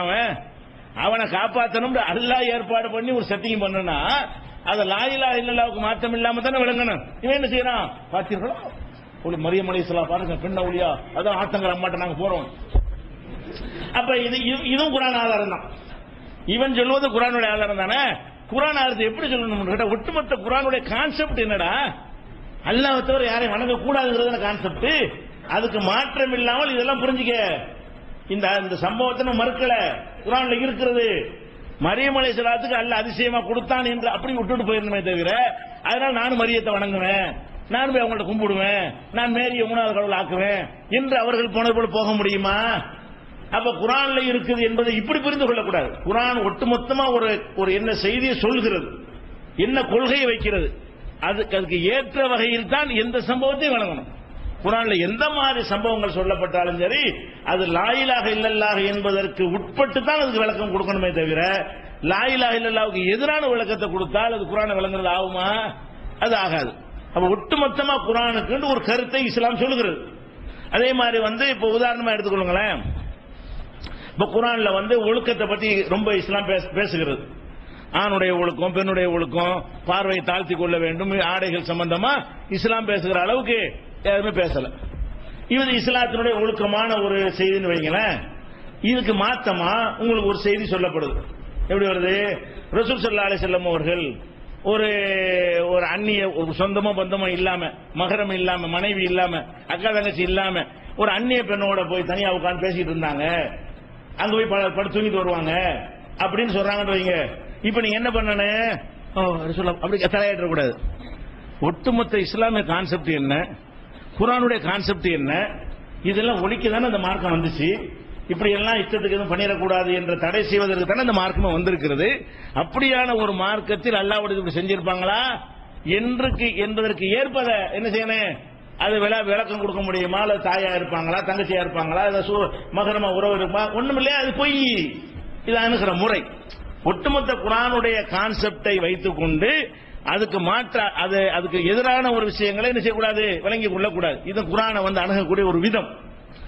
அதே போல ஹதீஸ் இருக்குன்னு வைங்க, ஹதீஸுகள் குர்ஆன் இல்லாம ஹதீஸ்னு மார்க்கத்தினுடைய ஆதாரம் தான். தொழுங்கள்னு மட்டும்தான் அல்லாஹ் சொல்லுவான். எப்படி தொழுவணுங்கிறது ஹதீஸ்லாம் இருக்கும். தக்பீர்ல இருந்து சலாம் வரைக்கும் குர்ஆன்ல இருக்கா? தொழுகை நிலைநாட்டுங்கள் இருக்கும். ஜகாத்து கொடுங்கன்னு தான் குர்ஆன்ல இருக்கும். யார் யாருக்கு என்னென்ன கடமை எவ்வளவு கொடுக்கணுங்கிறதெல்லாம் குர்ஆன்ல இருக்கு. ஆனா கிடையாது. அதெல்லாம் நபிகள் நாயகம் ஸல்லல்லாஹு அலைஹி வஸல்லம் விளக்கி இருக்கிறாங்க. இது ஹதீஸுமோ அது குர்ஆனுமோ. ரசூல் ஸல்லல்லாஹு அலைஹி வஸல்லம் எதை விளக்கி இருக்கிறாங்களோ குர்ஆன்ல இல்லாம அந்த விளக்கங்கள் ஹதீஸ் என்று சொல்லுவோம். குர்ஆன் அல்லாஹ்வுடைய வேதத்தை என்ன செய்வோம், வேதம் குர்ஆன் சொல்லுவோம். அப்ப குர்ஆன் ஹதீஸ் ரெண்டுமே மார்க்க ஆதாரமா இருந்தாலும் ரெண்டு சமம் கிடையாது. நல்லா விளங்கிக்கணும். மற்ற எதையும் விட ஹதீஸ் உயர்ந்தது. ஆனா குர்ஆன் ஹதீஸ் சமமாண்டா சமம் கிடையாது. ஏன் சமம் கிடையாதுங்கிறோம்? அல்லாஹ் சொன்னதும் உண்மைதான், அல்லாஹ்வுடைய ரசூல் சொன்னதும் உண்மைதான். அந்த வகையில் ரெண்டு சமம் தான். ரசூல் ஸல்லல்லாஹு அலைஹி வஸல்லம் ஒரு செய்தியை சொன்னார்களே ஆனால் அது கண்டிப்பா பொய்யாக இருக்காது. அல்லாஹ் ஒரு செய்தியை சொன்னானே ஆனால் கண்டிப்பா அது பொய்யாக இருக்காது. அந்த வகையில் ரெண்டு உண்மைதான். எதுல வித்தியாசம் என்று சொன்னால், இப்ப ரசூல் ஸல்லல்லாஹு அலைஹி வஸல்லம் நம்ம காலத்துல வாழ்றாங்கன்னு வைங்க, நம்ம காலத்துல வாழ்றாங்க, அல்ல அவங்க காலத்துல நம்ம வாழ்றோம்.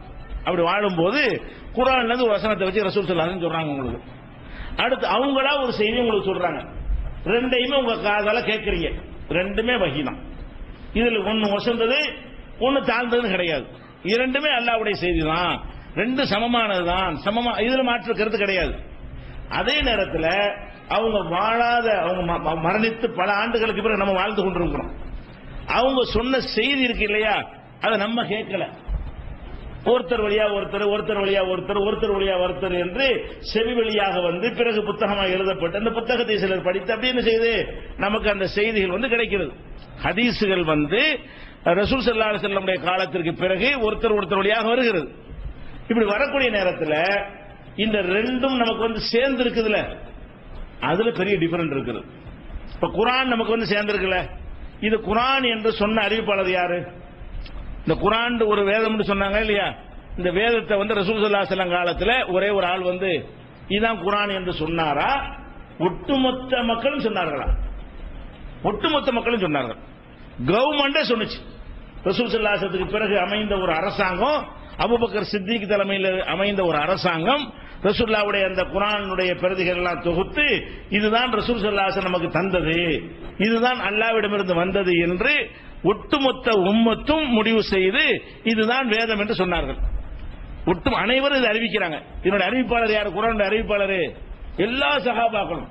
இது குர்ஆன் என்று அறிவித்தவர் யாருன்னா, அபூபக்கர் அறிவித்தார், உமர் அறிவித்தார், உஸ்மான் அறிவித்தார், நமக்கு பெயர் தெரியாத ஆயிரக்கணக்கான சஹாபாக்கள் அறிவித்தார்கள், இதுதான் குர்ஆன் என்று அறிவித்தார்கள். அடுத்து இவங்க இறந்து போயிட்டாங்க, அடுத்த தலைமுறை வருது. இவங்க அடுத்த தலைமுறைக்கு அறிவிச்சாங்கல்ல, அதுல பாதி பேர் வேற குர்ஆனையும் இன்னொரு பாதி பேர் வேற குர்ஆனையும் அறிவிச்சாங்க. அடுத்த தலைமுறை இதுதான் குர்ஆன் சொன்னிச்சு. இப்ப நம்ம சமுதாயத்தில் எத்தனை 72 கூட்டம் பிரிஞ்சு கிடக்கிறோம். நமக்கு முந்தி இருந்தாங்கல்ல, அவங்க நம்ம குர்ஆனை தந்தாங்க. 72 கூட்டம் ஆனதுனால 72 குர்ஆன் வந்துச்சா? வரவே இல்லை. அவன் சாபியா இருந்தாலும் அவன் இதுதான் குர்ஆனுங்கிறான், ஹனபிந்தால் அவன் இதுதான் குர்ஆனுங்கிறான், மாலிக்கிங்கிற அவன் இதுதான் குர்ஆனுங்கிறான், தப்லீக் ஜமாத்துக்காரர் இதுதான் குர்ஆனுங்கிறான், ஜமாத் இஸ்லாமியர் அவனுக்கு இதுதான் குர்ஆன். அப்ப இந்த குர்ஆன் இதுதான் குர்ஆன் என்று சொல்லி இதைத்தான் ரசூல் ஸல்லல்லாஹு அலைஹி வஸல்லம் குர்ஆன் என்று சொன்னார்கள் என்பதை சஹாபாக்கள் அத்தனை பேரும் சொல்லி, அதை அடுத்த தலைமுறையில் உள்ள அத்தனை பேரும் சொல்லி, அதை கேட்ட அடுத்த தலைமுறை அப்படியே சொல்லி, இப்படியே 14 நூற்றாண்டுகளாக சமுதாயமாக அறிவிக்கப்பட்டு இது சேர்ந்திருக்கிறது. அப்ப இதைத்தான் குர்ஆன் என்று ரசூல் ஸல்லல்லாஹு அலைஹி வஸல்லம் சொன்னார்கள் என்பதற்கு ஒரு சாட்சியோ 2 சாட்சியோ கிடையாது. ஒட்டுமொத்த சமுதாயம் இதுக்கு என்ன செய்கிறது? சாட்சி சொல்கிறது. இது குர்ஆன். இப்ப ஹதீஸ் இருக்குல்ல, அப்ப ரசூல் ஸல்லல்லாஹு மூத்தா பண்ண பிறகு ரசூலுல்லாஹ்வுடைய ஹதீஸ் எல்லாம் திரட்டி வைத்துக் கொண்டு அனைவருமா சேர்ந்து இதுதான் ஹதீஸ் அறிவிச்சாங்களா? இல்ல.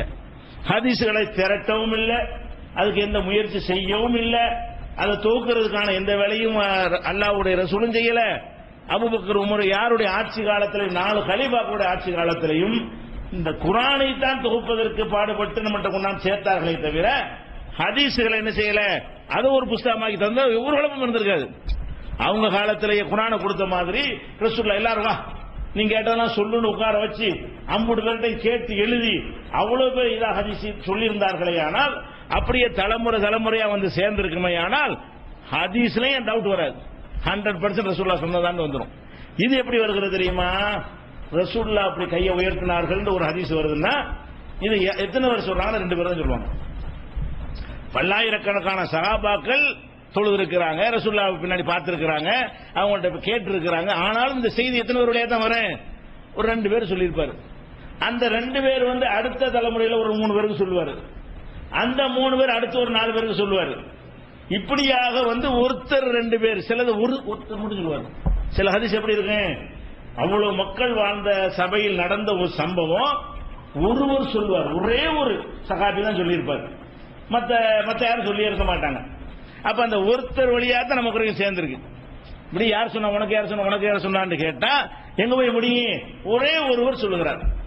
அப்ப ஒட்டுமொத்த சமுதாயம் சொல்லுகிற ஒரு செய்தியும் ஒருவர் சொல்லுகிற செய்தியும் அது கரெக்டா இருக்குமா? அல்லாஹ்வுடைய ரசூல் சொல்ல கரெக்டா இருக்கும். இவர் ரசூலுல்லாஹ் சொன்னாங்கன்னு முன்ன சொல்லியிருந்தாருன்னா, ஒரு ஆள் சொல்றாரு, அனைவரும் சொன்னார்களே, ஆனால் அதை கரெக்டா சேர்ந்துடும். ஒருத்தர் சொல்லுங்க நினைஞ்சிருக்கு, அவர் பாதியை விட்டுட்டு சொல்லியிருப்பாரு. ரசூலுல்லாஹ் ஒன்னு சொல்ல அவர் ஒன்னு புரிஞ்சுட்டு சொல்லியிருப்பாரு. அவர் கரெக்டா சொல்ல அடுத்து கேட்டார்ல அவர் குழப்பிருப்பாரு. ரசூல் ஸல்லல்லாஹு அலைஹி வஸல்லம் கேட்ட சஹாபி சஹாபிக்கு அடுத்த ஆள்கிட்ட சொல்றான்னு வைங்க, அவர் பாதி விட்டு இருந்தாருன்னு வைங்க, இவர் ஒன்னு சொல்ல அவர் ஒன்னு வழங்கி இருந்தாருன்னு வைங்க, இப்படிலாம் வந்திருக்குமே. அதனால ஹதீஸ்கள் ஒரு ஆள் 2 ஆள் வழியா தான் கிடைக்கிற காரணத்தினால ஒரு 200க்கு பிறகுதான் புக்காக ஆக்கப்படுகிறது. ரசூலுல்லாஹ்வுடைய மரணத்திற்கு 200 ஆண்டுகளுக்கு பிறகுதான் புத்தகமாக ஆக்கப்படுகிறது. அது வரைக்கும் வாய் வழியா வந்த காரணத்தினால் இட்டுக்கட்டெல்லாம் செஞ்சாங்க. குர்ஆன்ல எவனாச்சும் இட்டுக்கட்டானா? இதுதான் குர்ஆன் என்ற எவனா சொன்னா பின்னி எடுத்துறாங்க. குர்ஆன் அத்தனை பேர் கையில் இருக்கிறது, அல்ல அத்தனை பேர் மனசுலையும் இருக்கிறது. குர்ஆனை நிரூபிச்சு காட்டுறா, எங்க காப்பி எங்கன்னு கேட்பாங்க. அப்ப குர்ஆன் என்று சொல்லி எவனும் இட்டுக்கட்ட முடியல, ஆனா ஹதீஸ் என்று சொல்லி இட்டுக்கட்ட முடிந்தது. அவன் நம்பிக்கைக்கு தகுந்தவாறெல்லாம் அல்லாஹ்வுடைய ரசூல் பேரை பயன்படுத்தி பொய்யெல்லாம் சொன்னாங்க. அப்ப ஹதீஸ்கள் என்று சொல்வதை பொறுத்த வரைக்கும் அதுவும் ஆட்கள் நம்பிக்கையான ஆட்களாக இருந்தாலும் ஏத்துக்கிறதா வேணும். ஒரு ஆள் சொல்வதற்காக மறுத்தரக்கூடாது. சஹாபாக்கள் பொய் சொல்ல மாட்டார்கள். ஒரு வழியாக வந்ததை தான் தொழுதுகிட்டு இருக்கிறோம். நோம்பு ஒருத்தர் 2 பேர் சொன்னதை தான் நோம்பு சட்டத்தை எடுத்துருக்கிறோம். ஜக்காத்து சட்டத்தை அவ்வளவு பேர் நம்ம சொல்லி ஜக்காத்து சட்டம் எடுக்கவில்லை. ஒரு சஹாபிய 2 சஹாபிய சொன்னதை எடுத்திருக்கிறோம். ஆனாலும் குர்ஆனுக்கு மாத்தமா வந்தா நேற்று என்னது, ஒருத்தர் 2 பேர் சொல்றாரு, ஒட்டுமொத்த சமுதாயம் இந்த குர்ஆன் இதுல சொன்னதுக்கு மாத்தமா ரசூலுல்லாஹ் சொன்னாங்கன்னு ஒருவர் சொல்வாரையானால் அப்ப அவர் ஏதோ கவனக்குறைவா இருந்திருக்காரு, புரியாம இருந்திருக்காரு, அல்ல தப்பா வழங்கியிருக்காரு, பாதி விட்டுவிட்டாரு, கொண்டு வழங்கியிருக்காரு அப்படிங்கிற சொல்லி குர்ஆனுக்கு மாத்த மாதிரி விட்டுறணும். இதான் மேட்ரு. சமம் இல்லையா? சமம் இல்லைங்கிறோம். ஹதீஸுடைய அறிவிப்பாளர்கள் ஒருவரோ 20 அதிகபட்சம் 10 பேர். குர்ஆனுடைய அறிவிப்பாளர்கள் ஒவ்வொரு தலைமுறையில் இன்றைக்கு 120 கோடி மக்கள் அறிவிக்கிறோம். இதான் குர்ஆன் சொல்லு. அடுத்த தலைமுறை 200 கோடி பேர். அப்ப அவன் என்ன செய்வான்? அவன் அடுத்து 200 கோடி பேர் அறிவிப்பான். இதான் குர்ஆன் சொல்லு. அப்ப இந்த குர்ஆனை பொறுத்த வரைக்கும் சமுதாயமாக அறிவிக்கப்படுற காரணத்தினால இதைத்தான் ரசூல் ஸல்லல்லாஹு அலைஹி வஸல்லம் குர்ஆன் என்று சொன்னார்கள் என்பதில் நமக்கு யாருக்கும் சந்தேகமே இல்லை. ஹதீஸ்ல ரசூலுல்லாஹ் சொன்னால் சந்தேகம் இல்லை. சந்தேகம் எங்க வருதுன்னா சொன்னாங்களான்னு வருது. நம்ம சந்தேகம் எதுல படுறோம்? ரசூலுல்லாஹ் சொன்னதில் சந்தேகப்படல.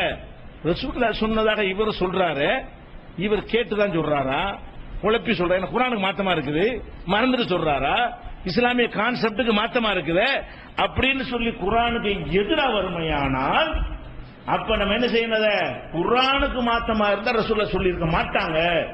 ஒரே ஒருவர் 2 பேரை சொன்னதுக்காக வேண்டி குர்ஆனை பொய்யாக்க முடியுமா? அந்த குர்ஆனை சொன்னது ரசூலுல்லாஹ் தானே. ரசூலுல்லாஹ்க்கு எதிராக நம்ம சொல்லல. இந்த குர்ஆனை அல்லாஹ்ட்ட இருந்து வாங்கி தந்தது யாரு? அல்லாஹ்வுடைய ரசூல் தான். அப்ப அல்லாஹ்வுடைய ரசூல் இந்த குர்ஆன் ஒரு அளவுகோலை கையில் தந்திருக்கிறார்கள். இதுக்கு மாற்றமாக ஒருவர் அறிவிக்கிறார் என்று சொன்னோமே. ஆனால் அப்ப நம்ம என்ன செய்யணும்?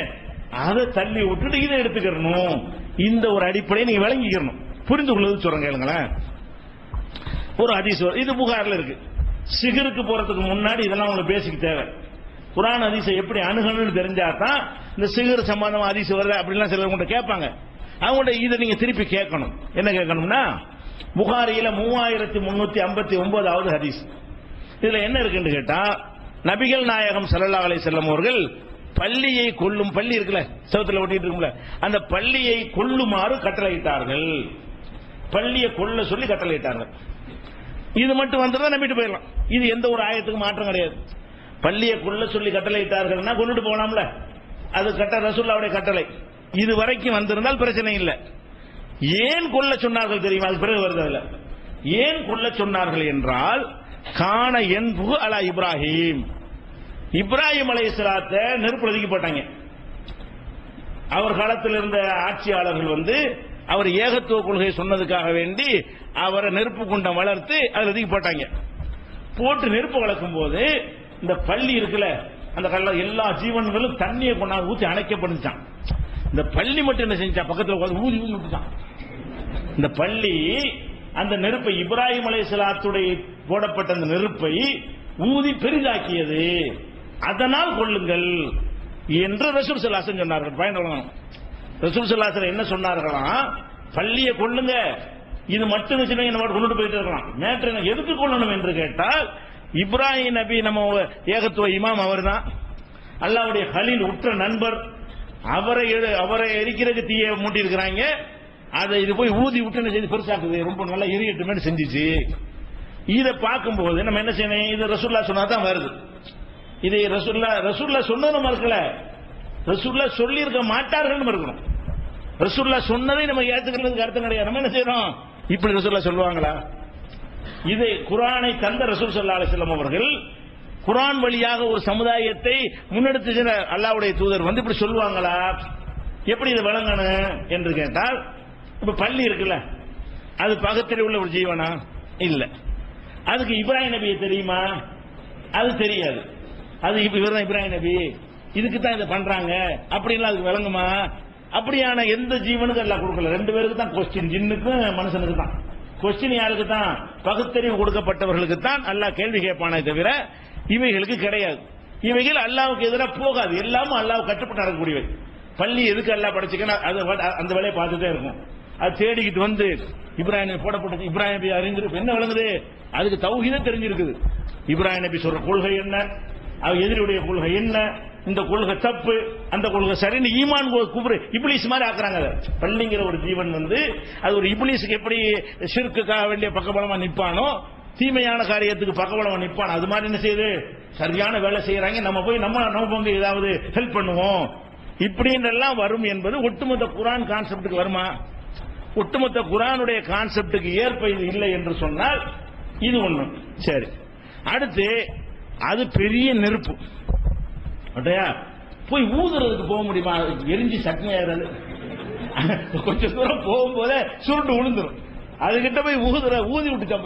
ஊதி விடுறதுக்கு மட்டும் கிட்ட நெருங்க முடியுமா? பிரம்மாண்டமான நெருப்பு குண்டத்தை வளர்த்திருக்கிறான். அதை வெகு தொலைவில் இருந்து வேண்டால் அந்த பள்ளி வெப்பத்தை தாங்க முடியாது. வெகு தொலைவில் இருந்தா கூட அந்த வெப்பமே அதை கரிச்சு என்ன செஞ்சிடும், செத்து சாகடிச்சிடும். அது கிட்ட ஊதிச்சு. இரண்டாவது, இதுவும் குர்ஆனுடைய கான்செப்டுக்கு ஒத்து வரமாட்டேங்குது. அடுத்து என்னன்னு கேட்டா, சரி அப்படி என்ன ஊதி, பள்ளி ஊதி என்ன எவ்வளவு நெருப்பு அதிகமாக்கிறோம்?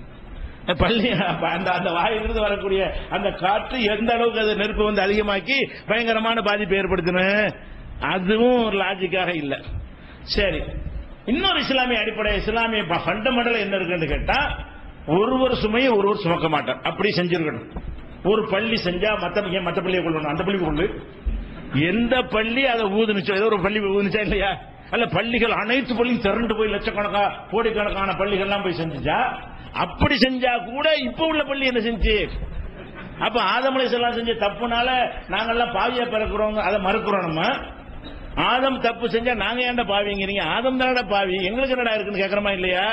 அப்ப கிறிஸ்தவ சமுதாயத்தில் உள்ளவர் என்ன செய்யறாங்க, எல்லார் பாவத்தையும் இயேசு சுமந்துகிட்டாருங்கிறாங்க. அதை குர்ஆன் மறுக்கிறது. உலாத்தஜர் வாசிரத்துன் பிஸர் உஹ்ரா, ஒருவர் சுமை ஒருவர் சுமக்க மாட்டாரு. அப்ப இது ஹதீஸ் தான், புகார்ல தான் இருக்குது. 3359 ஹதீஸ்ல இருக்குது.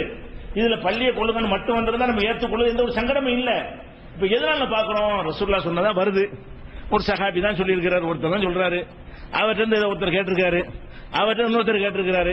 இந்த ஒருத்தர் 4 பேர் வரிசையா வருவாங்க. இந்த 4 பேரும் ஒட்டுமொத்த இஸ்லாத்தினுடைய பேசிக்கையே தகர்க்கிற விதமாக இதை ஏற்றுக்கொண்டீர்களே ஆனால் பள்ளிக்கு பகுத்தறிவு உண்டு சொல்ல வேண்டிய வரும். அப்ப ஒருவருடைய சுமையை ஒருவர் சுமக்கலான்னு கிறிஸ்தவர்கள் சொல்றாங்கல்ல, அது கூட கரெக்ட் ஆகும். அந்த பள்ளி தீயை மூட்டுமே, ஆனால் இந்த பள்ளி நான் கொள்ளுவேன். அந்த பள்ளி மூட்டினா உன் காலத்தில் உள்ள பள்ளி நீ கொள்ற, அந்த வாரிசு எப்படி கட்டுப்படுப்பேன்? இது உலகத்துல ஏத்துக்கிற இஸ்லாமிய அடிப்படையை தகர்க்கக்கூடியதா இருக்கிறது. அப்ப நம்ம என்ன செய்யணும்? ஹதீஸ் வந்து செஞ்ச கூடாது, ஹதீஸ் நம்பணும். எப்ப நம்பணும்? குர்ஆனோட எந்த ஒரு மோதலும் இல்லாத வகையில் இஸ்லாமிய ஒட்டுமொத்த கான்செப்ட் இருக்குல்ல, அந்த இஸ்லாமிய குர்ஆனுடைய கான்செப்ட் அதுக்கு எதிராக இல்லாத வகையில் இருக்குமே, ஆனால் ஒருத்தர் சொன்னாலும் ஏத்துக்கிட்டு தான் வேணும். அப்ப வந்து இப்படி வரும்போது புகார்ல வந்திருக்கிறது, அதனால பள்ளியை கொள்ளுங்க மட்டும் சொல்லி தொலைஞ்சிட்டு போய் இது என்ன மேட்ரு? இதை ஏற்றுக்கொண்டீர்களே, ஆனால் இதெல்லாம் ஏத்துக்கணுமா இல்லையா? ஒரு செய்தி ஏத்தா முழுசா ஏத்துக்கணும். இது போய் அப்படி செய்யும்னா பள்ளிக்கு அந்த மாதிரி ஜீவன்களுக்கு அல்லாஹ் கொடுத்திருக்கிறானா, பகுத்தறிவு கொடுத்திருக்கிறானா? இப்படிலாம் அல்லாஹ்வுக்கு எதிராக வேலை செய்யுமா? எந்த ஜீவனாவது செய்யுமா? அப்படி செய்யாது. இதான் சிந்திக்கிற முறை, குர்ஆன் அணுகிற முறை, ஹதீஸ் அணுகிற முறை என்றால் இப்படி நம்ம என்ன செய்யணும்? சிந்திக்கணும். இன்னொன்னு பாருங்களேன், இதுவும் புகார்ல தான் இருக்கு. எதுக்கு இதெல்லாம் சொல்றேன்னு கேட்டா, சிகிர் சம்பந்தமா சில ஹதீஸ் வருதுங்க, அது உன்னோட புகார்ல புகார்ல புகார்ல அப்படிங்கிறாங்க. புகார்ல வருதுப்பா, எத்தனை வசனத்துக்கு எதிராக வருதுன்னு நீ பாத்தியா? குர்ஆன்ல புகாரிங்க ஒரு ஆள் தானே, ஒரு மனிதர் தானே, அவர் இடம் போட்டு பாக்குறாரு.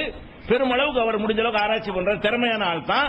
அறிவிப்பாளர்கள் இடம் போட்டு ஒரு நம்பிக்கையால இவர் நம்பிக்கை எல்லாம் சொல்லி போடுறாரு. ஆனாலும் ஒரு தப்பு வராத மனுஷனுக்கு அல்லாவா? மனிதன் தான் தப்பு தானே. மனிதனை எவ்வளவு பெரிய மேதாவியா இருந்தாலும் அவர் தவறாக நல்லவனை கெட்டவன் நினைச்சிருப்பாரு, கெட்டவன் நல்லவன் நினைச்சிருப்பாரு. அப்படி ஏதோ நம்மள அறியாம ஒரு மிஸ்டேக் ஏற்பட்டு குர்ஆனுக்கு மாத்த விட்டுட்டு போயிட வேண்டியதானே.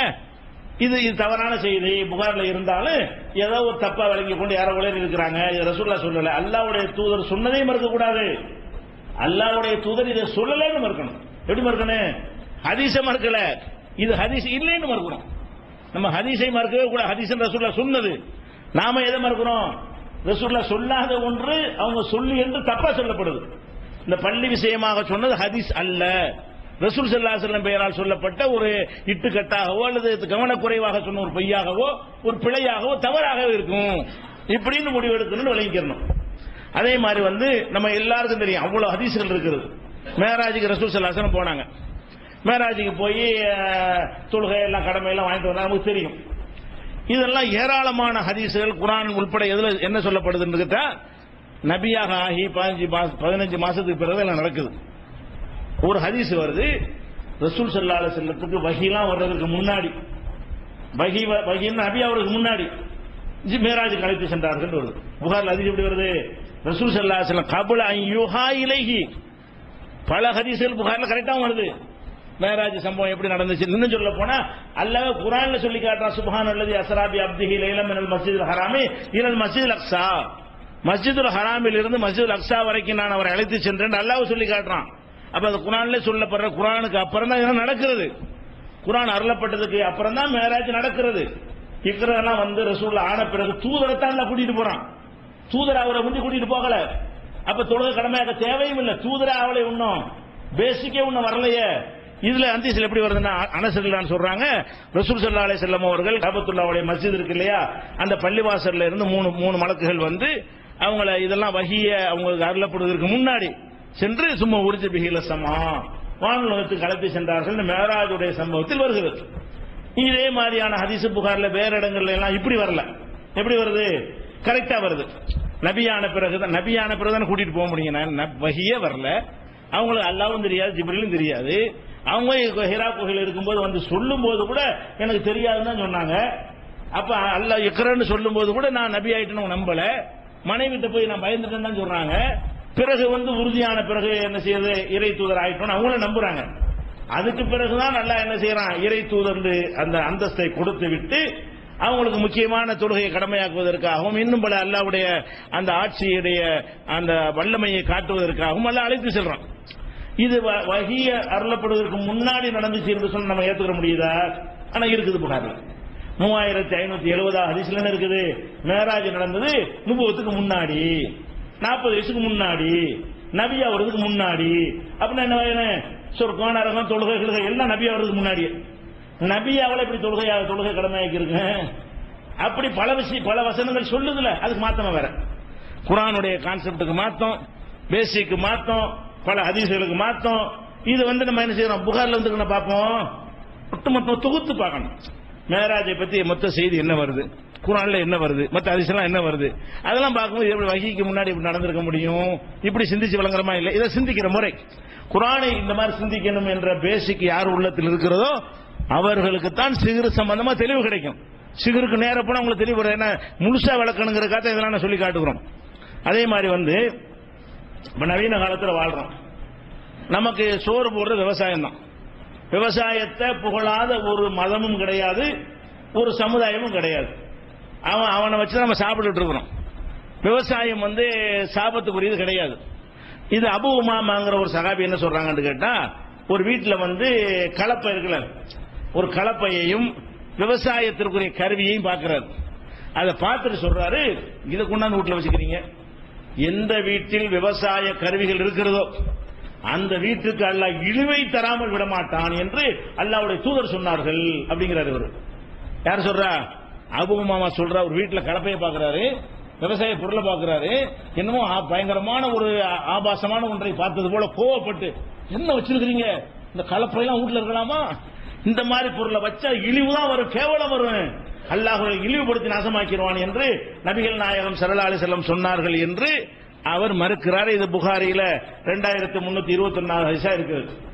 குர்ஆன் எடுத்து பார்த்தீங்கன்னா அவ்வளவு சொல்றான்ல, விவசாயத்தை சிந்தித்தீர்களா, நீங்கள் அதற்கு நீர் பாய்ச்சுகிறீர்களா, நாம் பாய்ச்சுகிறோமா, நீங்கள் முளைக்க செய்கிறீர்கள், நாம் முளைக்க செய்கிறோமா, மாதுளையை முளைவித்து மலையை இறக்குறோம், அது வந்து கட்டாந்தரை காய்ந்த நிலத்தில் படுகிறது, அது உறிஞ்சி வைத்துக் கொள்கிறது, திரும்ப முளைக்கிறது, உன்னுக்கு பத்தாக தருகிறது சொல்லி ஒட்டுமொத்தமா அல்லாஹ் இருக்கிறான் பேசிக் விவசாயத்தான் அல்லாஹ் வைக்கிறான். இறைவன் இருக்கிறான் என்பதற்கு அல்லாஹ் வைக்கிற பெரிய ஆதாரம் என்னன்னு கேட்டா, மலை இறக்கி விவசாயம் பண்றதை ஆதாரமா காட்டணும். அப்ப சஹாபாக்கள் விவசாயமா இருந்திருக்கிறாங்க, ரசூல் ஸல்லல்லாஹு அலைஹி வஸல்லம் அந்த விவசாயத்துக்கு போய் பார்த்திருக்கிறாங்க.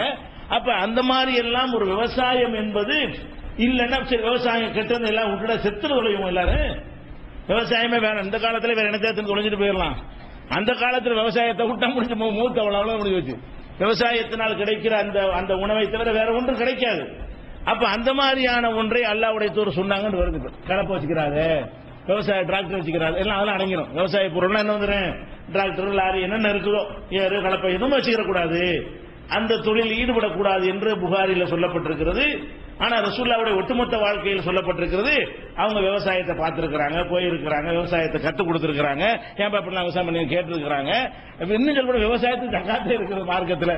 விவசாயத்துக்கு என்ன இருக்கு, ஆத்து ஹக்கஹு யௌம ஹசாதிஹி, அறுவடை நாளில் அந்த ஜக்காத்தை கொடுத்து விடுங்க, அறுவடைக்கு ஜக்காத் இருக்கிறது. தானியங்களுக்கு ஜக்காத்தை பத்தி மார்க்கத்தில் மழை பெய்யுது, விவசாயம் விளைந்தால் அதுக்கு எவ்வளவு ஜக்காத்து, மழை பெய்யாம மானாவாரியா விளைஞ்சு அதுக்கு எவ்வளவு ஜக்காத் என்றெல்லாம் ஹதீஸ்கள்ல இவ்வளவு தெளிவா இருக்கும் போது விவசாயம் பண்ணான்னு சொல்லியிருப்பாங்களா, விவசாய கறி வச்சா இழிவுன்னு சொல்லியிருப்பாங்களா? ஆனா சொன்னாங்கன்னு இருக்குது. இதை பத்தி நீங்க என்ன முடிவு வரணும்? ரசூலுல்லாஹ் சொன்னதை நீங்க மறுத்தரக்கூடாது. ரசூலுல்லாஹ் இது சொல்லலப்பா, ஏன் குர்ஆன்ல இருக்கு, குர்ஆனை சொல்ல வந்தவர் குர்ஆனுக்கு விளக்கமா வந்தவர் மாத்தமா சொல்லுவாரு? குர்ஆனை வாங்கி தந்து விட்டு குர்ஆனுக்கு விளக்கம் சொல்ல வந்தவர், அதுக்கு அனுப்பப்பட்டவர். குர்ஆனுக்கு விளக்கம் சொல்ல வந்த தூதர் வந்து குர்ஆனுக்கு எதிராக சொல்லுவாங்களா? அப்ப இது யாரோ ஏதோ கோளாறு பண்ணிருக்காங்க, இடையில யாரோ நுழைஞ்ச சஹாபி பேரை பயன்படுத்தினானா, ஏதாவது முனாபிக்கு செஞ்ச வேலையா, அல்ல விளங்காம செஞ்சு தொலைஞ்சதா என்ன நமக்கு தெரியல. ஆனா ஒரு விஷயத்துக்கு உறுதியா வரணும், அவங்க என்ன செஞ்சாங்க நமக்கு அவசியம் கிடையாது. அல்லாஹ்வுடைய தூதர் இப்படி சொல்ல மாட்டார்கள். அல்லாஹ்வுடைய தூதர் பெரிய ஜீனியஸ், அவ்வளவு பெரிய அறிவாளி, அவ்வளவு விவரமான ஒரு ஆளு, சுயமாவும் அறிவாளி. அவங்க படிக்காத ஆளா இருக்கலாம், அப்படி சாதாரண பேச்சுக்கள் எல்லாம் அறிவு மிளிரும். சமூக பிரச்சனை எல்லாம் பேசியவர்கள், தொடாத பிரச்சனை கிடையாது. அந்த மாதிரியா பேசின ஒரு அல்லாஹ்வுடைய தூதரை இது அரசாங்கம் நடத்த இயலுமா? ஒரு அரசு அதிபராக இருந்தாங்க, விவசாயத்தை ஊத்தி முடிட்டா கவர்மெண்ட் நடத்த இயலுமா? அப்படி இல்லாம அல்லாஹ்வுடைய தூதர் பேசியிருப்பாங்கன்னு இப்படி விரிச்சுக்கிட்டே நீங்க போனீங்கன்னு சொன்னா இது தவறுங்கிறதுக்கு நான் 10 சொன்னா நீங்க 100 கண்டுபிடிப்பீங்க. இது அல்லாஹ்வுடைய தூதர் சொல்லி இருக்க மாட்டார்கள் என்பதற்கு நான் கோடிட்டு காட்டினால். அது மட்டும் இல்ல, நீங்க எப்படி சிந்திச்சு இப்படி ரசூலுல்லாஹ் சொல்லியிருப்பாங்கன்னு யோசிச்சுட்டே இருங்க, இது சொல்லி இருக்க வாய்ப்பே இல்லை. அப்ப இது ஹதீஸ் இல்லை என்று மறுக்கிறோம், ஹதீஸை மறுக்கவில்லை. நல்லா வழங்கணும், நம்ம எதை மறுக்கல, இது ஹதீஸ் கிடையாது, இது ரசூலுல்லாஹ் சொன்னது கிடையாது. ரசூலுல்லாஹ் சொன்னதாக ஒருவர் சொல்லுகிறார், ஒருவரிடமிருந்து இன்னொருவர் சொல்லுகிறார், அவ்வளவுதானே தவிர இதை நாங்க எல்லா ஹதீஸையும் சொல்லக்கூடாது. இது குர்ஆனுக்கு மாற்றமா இருக்கிறனால அதுக்கு ஹதீஸை மறுத்து கூட இருக்காங்க, கொண்ட தொழுக முடியாது, ஒன்றும் செய்ய முடியாது. ஹதீஸுகள்ல 95-99% கரெக்டா தான் இருக்கும், அறிவிப்பாளர் கரெக்டா இருந்தால் ஹதீஸும் கரெக்டா இருக்கும். ஆனால் 1-2 ஹதீஸுகள் இந்த மாதிரி வரும்போது நம்ம என்ன முடிவு பண்ணணும், சரி இது ஏதோ ஒரு குழப்பம் பண்ணியிருக்காங்க, நம்ம குர்ஆனுக்கு மாற்றமா இருக்கு, இது இல்ல ரசூலுல்லாஹ் சொல்லலன்னு ஒதுக்கணும்.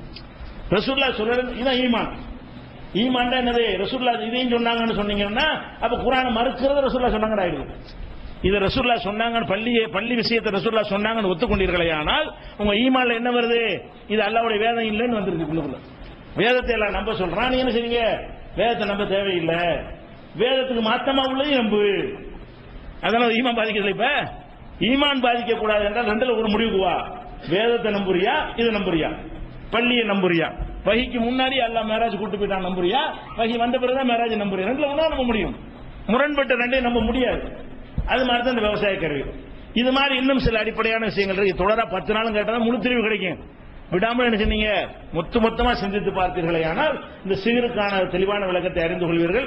இன்ஷா அல்லாஹ் இதன் தொடர்ச்சியை அடுத்தடுத்த நாட்கள் பார்க்கலாம். அஸ்ஸலாமு அலைக்கும்.